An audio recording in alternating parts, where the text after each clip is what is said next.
5 faint signals screaming the end is near, wake up before it's too late.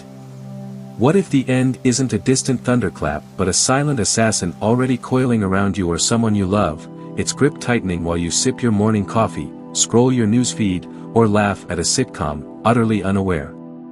What if the years you thought were yours are a cruel illusion, unraveling thread by thread, breath by breath, right this second, and you're too smug, too distracted, too alive to see it? Imagine Mary, 82, hunched over her cold tea, a shrinking ghost at her kitchen table, while her daughter Emily stirs soup, blind to the decay swallowing her mother whole. For a year, Mary's body has shrieked 5 insidious warnings, quiet, creeping signs that claw at every aging soul, signs you've shrugged off as normal, signs that could be gnawing at your parents, your grandparents, or God forbid you, right now. Science doesn't lie. 27% waste away before anyone blinks, 50% choke on their final gasps, 70% drown in exhaustion while families bicker over trivialities. Age isn't a gentle slope, it's a cliff, and you're teetering on the edge, the ground crumbling beneath your feet. These signs aren't coming, they're here, lurking in your mirror, your kitchen, your tired bones. Dare to face them, because when you finally do, the clock might already be at 0, and the regrets will bury you alive. Sign 1, significant weight loss.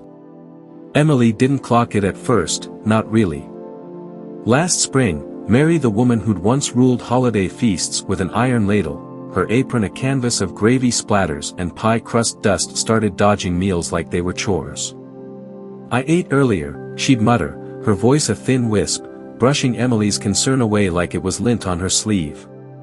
Her sweaters sagged off her shoulders, the wool bunching over a frame that seemed to cave inward, belts notched tighter until they ran out of holes, slippers flapping loose around feet that looked like they belonged to a child's doll, not the sturdy woman who'd hauled groceries up 3 flights of stairs. Emily tried everything: protein shakes from the drugstore, their chalky vanilla scent filling the kitchen, Mary's beloved peach cobbler, the oven's warmth a desperate plea, but the scale mocked her, its numbers sinking week after week, a cruel countdown she couldn't stop. Science says, this isn't just getting older, it's a death knell in slow motion. A 2018 study in the Journals of Gerontology lays it bare: 27% of seniors over 65 experience unintentional weight loss in their final years, a staggering statistic that's more than a quirk, it's a crisis. Why? The body's machinery grinds down, digestion slows to a pitiful sputter, stomach acids weaken, intestines fail to grab nutrients, letting them slip away like sand through fingers. Muscle mass melts as protein processing stalls, a condition called sarcopenia that strips strength from bones that once held you upright.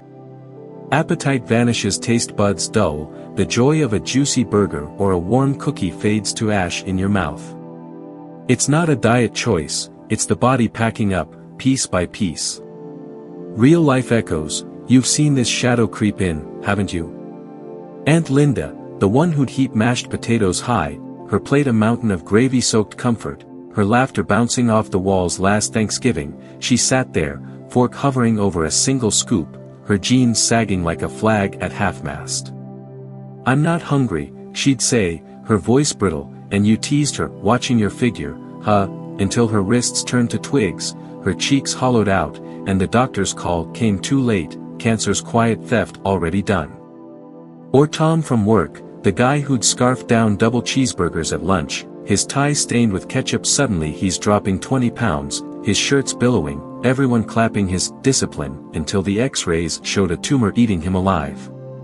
Mary's moment haunts Emily still, out in the garden, her mother, once yanking weeds with a farmer's grit, now trembling, her hands slipping off the stems, her knees buckling into the soft dirt, her breath a shallow huff as she sank. Emily saw it pile up, the fridge stuffed with untouched leftovers, the plates scraped clean into the trash, the scales accusing stare. You felt it too, the pants you cinched tighter each month, the mirror showing a stranger with sharper cheekbones, the hunger that used to roar now a faint murmur you barely notice. That sandwich you skipped yesterday, the coffee you sipped instead, it's not willpower, it's warning. Look at your hands, thinner. Your arms weaker. It's not a phase, it's a precipice. Sign 2, extreme fatigue and weakness. Summer snuffed out Mary's fire like a wet blanket on a campfire. She'd always been the dawn riser, the kitchen alive with the sizzle of bacon, the clatter of pans waking the house before the sun peeked over the horizon. Now, Emily found her slumped in the recliner by noon, head lolling to one side, breaths so thin they barely stirred the air, her face carved with shadows that aged her beyond her 82 years. "I'm just resting my eyes," Mary rasped, her voice a gravelly whisper, but those naps stretched into hours, the TV droning on to an empty room, its laugh track a cruel mockery of the silence she'd become. James, her 8-year-old grandson, tugged Emily's sleeve one humid afternoon, his voice small and pleading, "Why doesn't Grandma kick the ball with me anymore? She promised last spring." Emily's throat tightened, her smile a flimsy lie, "She's tired, buddy, she needs a break. Science says, this isn't the tiredness you shake off with a coffee, it's a bone-deep surrender." A 2020 study in the Journal of the American Geriatric Society spells it out. 70% of seniors in their final year drown in debilitating fatigue, a tidal wave that drags them under. The heart, that faithful pump, weakens, its beat slow, its force fades, pushing blood through veins like a tired old engine chugging uphill. Circulation stutters, muscles starve for oxygen, their fibers fraying as energy reroutes from living to merely clinging. It's not laziness or a bad night's sleep, it's the body hoarding what little it has left, a desperate bid to keep the lights on. Real-life echoes, you've watched this unfold, haven't you? Grandpa Joe, who'd mow the lawn shirtless every Saturday, sweat gleaming on his broad back, the smell of fresh-cut grass his victory song. Now he shuffles to the porch, collapses into the wicker chair, panting like he's run a marathon, his quick sit stretching into a 3-hour doze, the mower rusting in the shed, the yard turning wild. Or Mrs. Carter next door, the feisty widow who'd holler at kids to get off her steps, her broom a weapon. Now she leans on the railing, chest heaving after 2 stairs, her breath a ragged wheeze, her broom propped in the corner gathering cobwebs. Mary's decline crept into every corner, dinners where her fork clinked less, her chair empty by dessert, her church pew cold on Sundays, her once lively chatter replaced by a stare out the window, her hands limp in her lap. Emily saw it daily, Mary's slippers scuffing slower across the hardwood, her fingers fumbling the TV remote, dropping it with a sigh, her head dipping as she fought to stay awake through James's bedtime story. You felt it too, the stairs that loom like Everest, each step a battle, your legs trembling by the top, the walk to the car leaving you winded, chest tight, the keys slipping from shaky hands, the couch calling before lunch, that quick nap swallowing your afternoon.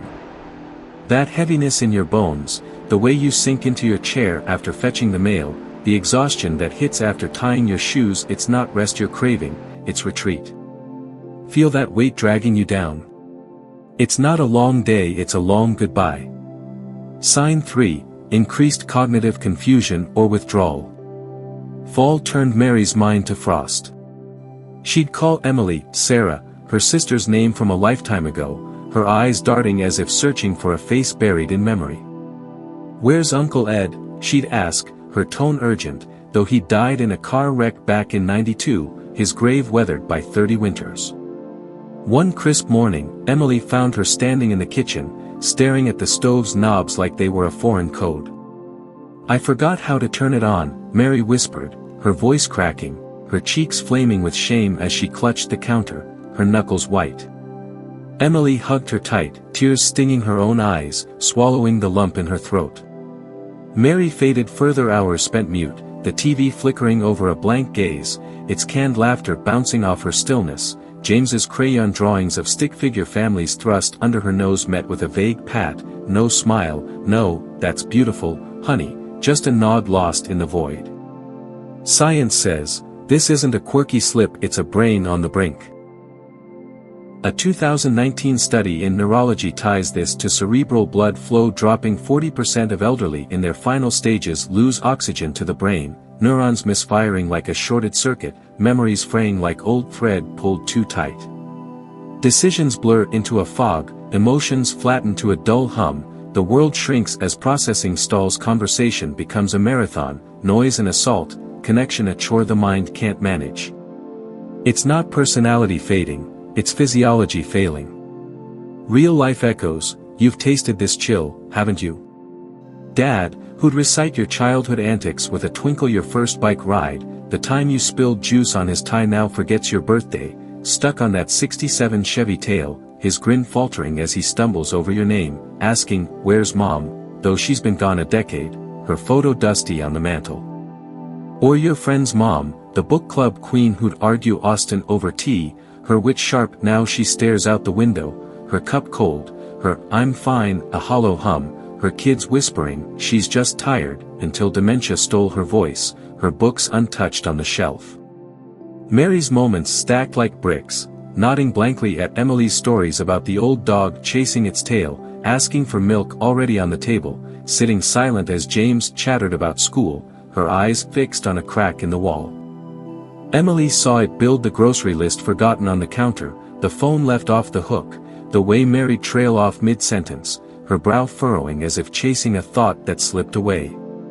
You felt it too, keys lost again, though you swore you left them by the door, words vanishing mid-chat, leaving you grasping at air, your tongue clumsy, the way a room full of voices drains you, makes you crave the quiet of your chair, the TV's buzz a lifeline you don't even hear. That fog in your head, the silence you sink into, the names you can't place, it's not a senior moment, it's a signal. Look at your hands shaking as you write. Your voice trailing off. It's not peace, it's peril. Sign 4, frequent infections and slow healing. November's cold sank its teeth into Mary and wouldn't let go, her cough a wet, stubborn rasp that echoed through the house like a ghost rattling chains. Antibiotics crawled through her system, weeks passed, her throat still raw, her chest heaving with each hack. January brought a cut from peeling an orange, a tiny nick, but it swelled red, oozed yellow, refused to close, the skin around it hot and angry. It's nothing, Mary shrugged, her voice faint, but her arms told a different story, bruises blooming from a bumped elbow, a brushed knee, her skin thinning to parchment, tearing like tissue paper under the slightest touch. A urinary tract infection struck next, her eyes glassy, her mind wandering back to hopscotch games from 1945, her words a jumble as she sat at the table, staring at nothing. Her immune system shot, the doctor said, his tone flat, his clipboard a shield against Emily's pleading eyes.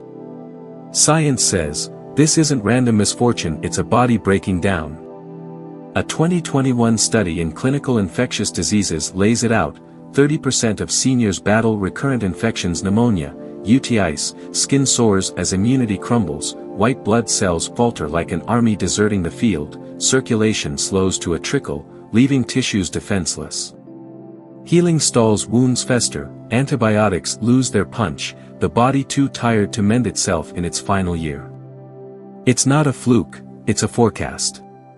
Real life echoes, you've seen this war up close, haven't you? Your cousin's grandma, rosy and robust, caught flu after flu last winter, her cough a hacking shadow through the walls, her bed a prison, each bout stripping her more, her family shrugging, it's just the season, as she faded, her oxygen tank humming until pneumonia claimed her last breath. Or Mike the barber, his steady hands nicked by a razor, the cut festering for months, a red streak climbing his arm, his shop quiet now, his arms a map of purple splotches from nothing, customers joking, you're falling apart, until he stopped laughing, his chair empty by spring. Mary's signs piled high, that cough lingering past Christmas, rattling her frail frame as she huddled under a blanket, the orange peel cut still raw in March, a sticky bandage peeling off to reveal no progress, her dazed mutterings over breakfast, her spoon clinking against the bowl as she forgot to eat. Emily saw it grow, the way Mary'd wince at a stubbed toe, a bruise spreading like spilled ink, the colds that clung like damp laundry, her handkerchief a constant companion, the feverish flush that came and went, unnoticed until confusion took hold.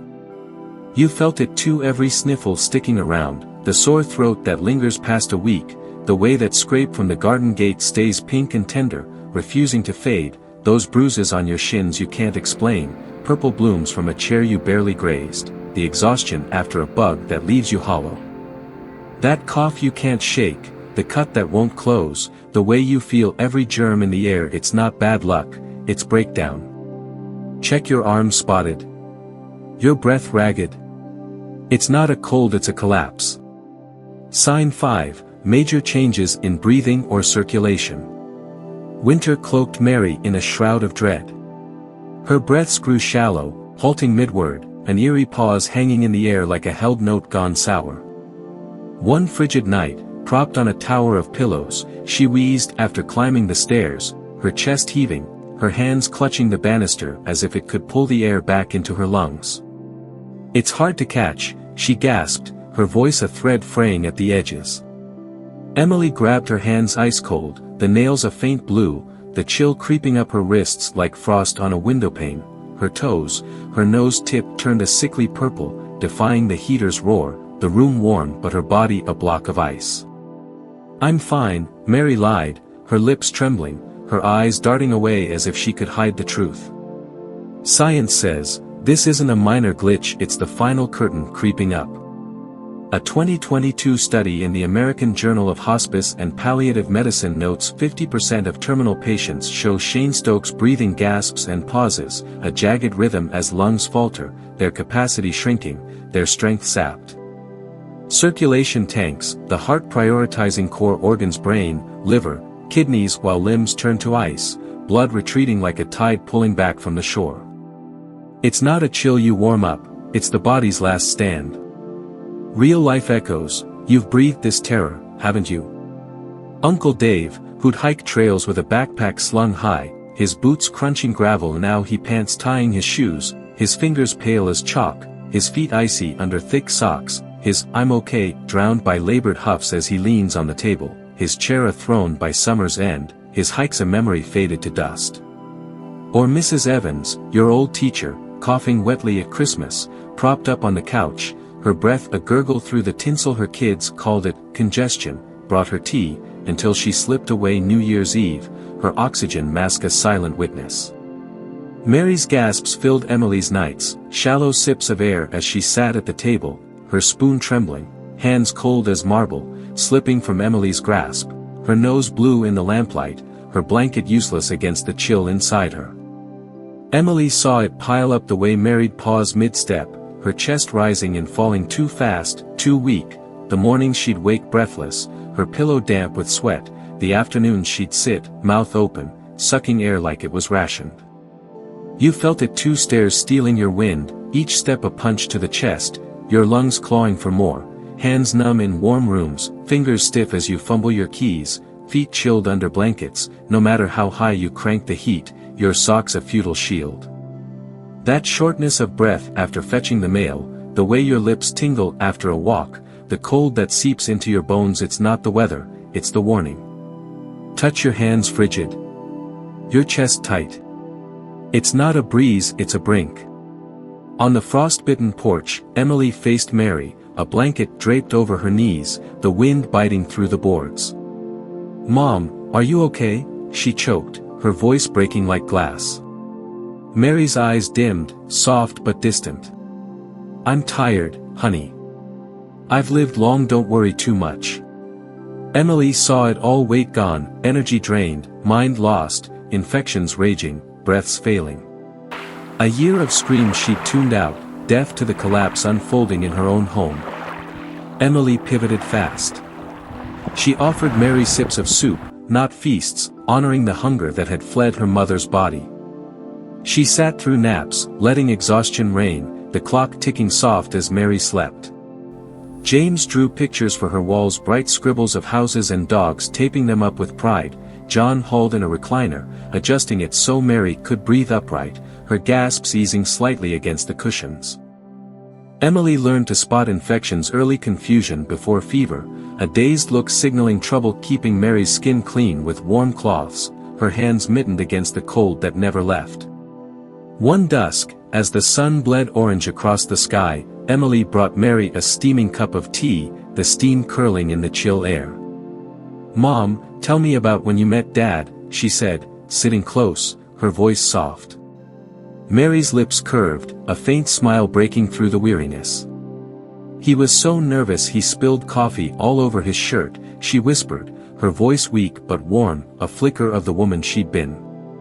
Emily laughed, a sob catching in her throat, and held her mother's cold hand, feeling the chill but clinging to the moment, tears falling onto the blanket. It wasn't about fixing anything, it was about feeling everything, being there in the quiet. Conclusion, a message to the elders.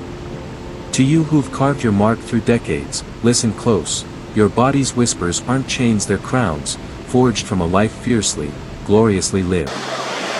Weight slips away 27%, feel it, like Linda leaving her plate bare, but it's proof you've fed the world first, your hands stirring pots, your heart pouring love into every bite. Fatigue grips tight, 70% fade, like Joe dozing through his days, but it's the rest you've earned after years of rising early, of lifting others when your own strength waned, of chasing sunrises with a vigor that built homes and dreams. Minds drift and blur, 40% lose their edges, like dad misplacing your name, but those gaps cradle a lifetime of stories, of lessons whispered over bedtime, of battles won that echo in every child you've raised. Infections strike hard, 30% fight them, like Mike's cuts that linger, but each scar maps your resilience, your body a warrior that's faced colds and fevers and still stood tall to greet another dawn. Breaths falter and pause, 50% gasp, like Evans coughing through her last holiday, but each one sings of days you seized, of air you breathed, in laughter, in tears, in quiet moments that stitched your life into the fabric of ours. Don't fear the cold hands, the shallow air, the tremble in your step, it's not punishment, it's pause. Your body's resting now, not because it's weak, but because it's run a marathon of miracles, carrying babies, hauling groceries, dancing at weddings, wiping tears, planting gardens that fed souls as much as stomachs. You've built worlds, brick by brick, smile by smile, your legacy glows in every face around you, in the children who call you theirs, in the neighbors who still tell your tales. Let your sons and daughters sit close, not to mend what time has claimed, but to marvel at the wonder you are. Share a tale if you can, the silly spill of coffee, the quiet win of a hard day, or just let their warmth wrap you like a quilt, their hands holding yours as you've held theirs through skinned knees and broken hearts. You've earned this gentle tide, this soft shore after a sea of storms. When the days weigh heavy, when infections cling like damp fog, when strength fades like a candle's last flicker, lean in, dear one. It's not defeat, it's trust in the love you've sown, now blooming back to cradle you in its arms. You've planted seeds of kindness, of courage, of joy, those flowers bloom around you now, their petals brushing your skin, their roots deep in the lives you've touched. You're not fading, you're shining, a beacon still, even in this stillness, your light refracting through every tear, every laugh, every memory you've gifted us. Cherish these flickers, every sip of tea warming your throat, every child's giggle piercing the quiet, every sunrise painting your window with gold. They're not shadows, they're treasures, glinting brighter because they're yours. Stand tall in your quiet power, age isn't loss, it's triumph, a victory lap after a race run with heart and soul. The world's richer, warmer, truer because you walked it, your footprints are etched in the laughter of your grandchildren, the recipes you've passed down, the hugs that linger in our bones. Love this life, every fragile, fleeting, beautiful bit, because you, radiant soul, are its beating heart, now and always.